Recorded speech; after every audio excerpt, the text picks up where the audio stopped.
আজকে ভিডিওটিতে ইনসোলেশন অর্থাৎ সূর্যরশ্মির তাপীয় ফল কাকে বলে এবং সূর্যরশ্মির তাপীয় ফলের নিয়ন্ত্রকগুলি সম্পর্কে আলোচনা করব। প্রথমে আমাদের জানতে হবে সূর্যরশ্মির তাপীয় ফল অর্থাৎ ইনসোলেশন কাকে বলে।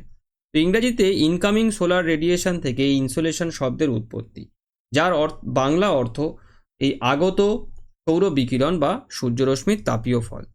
উত্তপ্ত সূর্য থেকে নির্গত শক্তির এই 200 কোটি ভাগের 1 ভাগ অংশ ক্ষুদ্র তরঙ্গ রূপে প্রায় প্রতি সেকেন্ডে 1,86,000 মাইল বা 2,97,000 কিলোমিটার বেগে পৃথিবী পৃষ্ঠে পৌঁছায়, যাকে এই সূর্যরশ্মির তাপীয় ফল বা ইনসোলেশন বলা হয়ে থাকে। এই ইনসোলেশনকে কতগুলো গুরুত্বপূর্ণ নিয়ন্ত্রক নিয়ন্ত্রণ করে থাকে। তো চলো সেগুলো এবার জেনে নেওয়া যাক। প্রথম যে নিয়ন্ত্রক যেটি রয়েছে সেটা হলো এই সূর্যরশ্মির পতন কোণের তারতম্য। আমরা জানি যে আমাদের পৃথিবী পৃষ্ঠে সূর্যরশ্মির যে পতন কোণ হয় সেটা দুভাবে বিভক্ত, একটা লম্বভাবে একটা তির্যকভাবে। তো সূর্যরশ্মি যখন লম্বভাবে পড়ে তখন কম দূরত্ব অতিক্রম করে আসে, তার ফলে স্বল্প স্থানে পড়ে, মানে ছড়িয়ে কম পড়ে। তো তার ফলেতে এই তাপীয় ফলটা বেশি হয়ে থাকে। আবার যখন সূর্যরশ্মি তির্যকভাবে পড়ে তখন তা বেশি দূরত্ব অতিক্রম করে আসে এবং অনেকটা স্থানে ছড়িয়ে পড়ে, তার ফলে এই তাপীয় ফল কম হয়ে থাকে।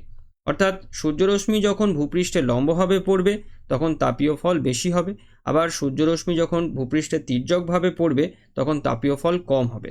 আর ভূপৃষ্ঠে এই সূর্যরশ্মির পতন কোণের যে তারতম্যটা হয় সেই তারতম্যকে আবার এই অক্ষাংশ, আকাশের সূর্যের অবস্থান, ঋতু পরিবর্তনের মতন বিষয়গুলো নিয়ন্ত্রণ করে থাকে। আর এই বিষয়টিকে বোঝার জন্য একটা উদাহরণের সাহায্য আমরা নেব। সেটা হচ্ছে, দেখো এই যে মধ্যাহ্নে সূর্যরশ্মি লম্বভাবে পতিত হওয়ায় এই উষ্ণতা বেশি হয়, আবার সকালে বা বিকেলে এই তির্যকভাবে পতিত হওয়ায় উষ্ণতা কম হয়। অর্থাৎ আমরা জানি যে আমাদের মধ্যাহ্ন সূর্যরশ্মি অর্থাৎ যখন দুপুর 12টা বাজে তখন সূর্যরশ্মি লম্বভাবে পতিত হয় ভূপৃষ্ঠের ওপরেতে। তো লম্বভাবে পতিত হওয়ার কারণে আমরা জানলাম যেটা যে তাপীয় ফলটা বেশি হবে, সেই জন্যে উষ্ণতাও বেশি। আবার সকালে বা বিকেলের দিকে সূর্যরশ্মি তির্যকভাবে ভূপৃষ্ঠের উপরে পতিত হয়, তার দরুন উষ্ণতা কম হয়, তার কারণ তাপীয় ফলটা কম। তো এইভাবে সূর্যরশ্মির পতন কোণ আমাদের তাপীয় ফলটাকে নিয়ন্ত্রণ করে থাকে। এবার দিন রাত্রির দৈর্ঘ্যের যে হ্রাস বৃদ্ধি হয় সেটাও একটা অন্যতম নিয়ন্ত্রক এই ইনসোলেশনের। তো আমরা জানি যে আমাদের সারা পৃথিবীতে সারা বছর ধরে এই দিন আর রাতের দৈর্ঘ্য সমান থাকে না, কখনো বাড়ে কখনো কমে।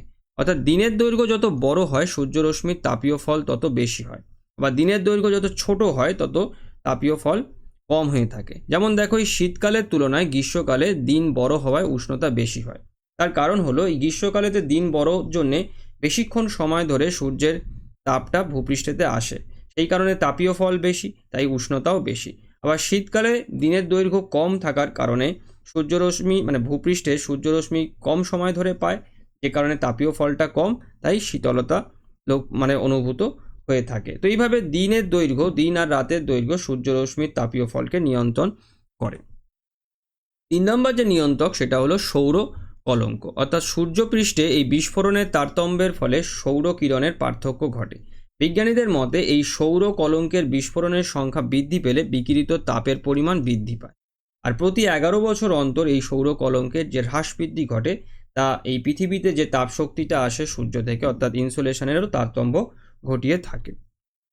4 নম্বর যে নিয়ন্ত্রক যেটা রয়েছে সেটা হচ্ছে সূর্য ও পৃথিবীর মধ্যে দূরত্ব। অর্থাৎ আমরা জানি আমাদের পৃথিবীর যে উপবৃত্তাকার কক্ষপথ আছে এই কক্ষপথে সূর্য একটা নাভি বা ফোকাসে অবস্থান করে, যার দরুন কি হয়, পৃথিবী থেকে সূর্যের দূরত্ব সারা বছর সমান হয় না।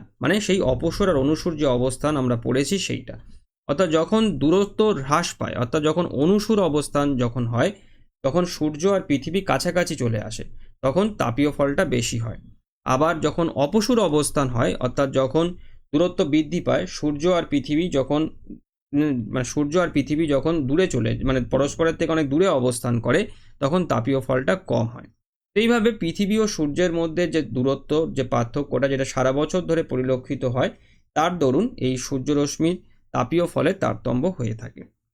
5 নম্বর যে কারণ যেটা রয়েছে সেটা হলো এই বায়ুমণ্ডলের স্বচ্ছতা। অর্থাৎ বায়ুমণ্ডল যত পরিষ্কার বা স্বচ্ছ হবে, অর্থাৎ ধূলিকণা, মেঘাচ্ছন্নতা যত কম থাকবে, পৃথিবী পৃষ্ঠে সূর্যরশ্মির তাপীয় ফলের পরিমাণ তত বেশি হবে।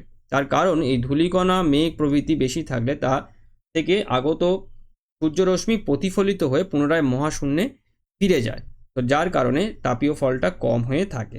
তো এই গুরুত্বপূর্ণ নিয়ন্ত্রকগুলো রয়েছে যেগুলো আমাদের পৃথিবীতে সূর্য থেকে যে মানে তাপশক্তিটা আসে সেই ইনসোলেশনকে নিয়ন্ত্রণ করে থাকে। তো আজকের ভিডিওটি আমি এখানেতেই শেষ করলাম। সবাই ভালো থেকো। Thank you.